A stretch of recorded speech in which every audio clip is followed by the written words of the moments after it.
ครับทุกคนแล้วเดี๋ยวเจฟจะพาทุกคนนะครับมาทัวร์ห้องพักที่โรงแรมโนวเทลภูเก็ตสระอวิสตารีสอร์ทแอนด์สปากันนะครับ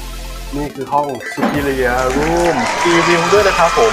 ห้องกว้างใหญ่มากเลยนะฮะเดี๋ยวเรามาดูในห้องก่อนนะครับผมเตียงใหญ่มากนะครับผมแล้วก็มีสิ่งอำนวยความสะดวกมีข้อมูลเยอะแยะเลยนะครับผมโซฟาก็กว้างใหญ่นะทุกคนถ้าหากแบบใครมาพักที่นี่นะครับมากับ